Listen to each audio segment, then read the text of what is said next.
Romeine 2 vers 6 tot 11 word 'n man in die gemeente in Rome wat so maklik oor ander oordeel, maar ook ons, gewaarsku teen God se oordeel. Ons hoor dat die Here elkeen volgens sy dade sal straf. Die een wat goed doen, ontvang die ewige lewe, maar die een wat die verkeerde pad loop, eindig by die hel. Dit kan maklik klink asof hier gesê word dat God oordeel op grond van ons dade, en as ons iets verkeerd doen, ons hel toe gaan. Maar dis nie waar nie.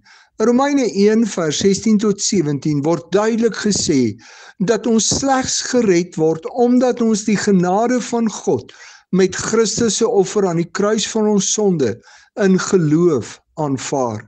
En dan word in Romeine 1 vers 24 tot 32 verduidelik hoe lyk 'n lewe vanuit jou sondige natuur. En in Romeine 2 vers 1 tot 11 word gewaarsku dat ook mense in die kerk vanuit hulle sondige natuur kan leef en verlore gaan. As ons uit ons sondige natuur leef en aanhou om die pad van sonde te loop, moet ons mooi hoor dat God ons sal straf. Hulle wat kwaad doen, sal die gevolge dra. Ons kan nie verlossing in Christus ontvang en dan aanhou op die pad van sonde nie. Die boodskap is, of jy Jood of nie Jood is, almal word deur God dieselfde behandel.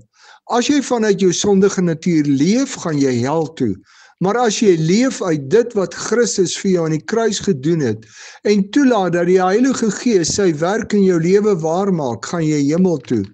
Kan dit in jou daaglikse lewe gesien word, dat jy leef vanuit jou verlossing in Christus, en dat die Heilige Gees jou, soos 2 Korintiërs 5 vers 17 sê, 'n nuwe mens gemaak het? Volg jy werklik Christus?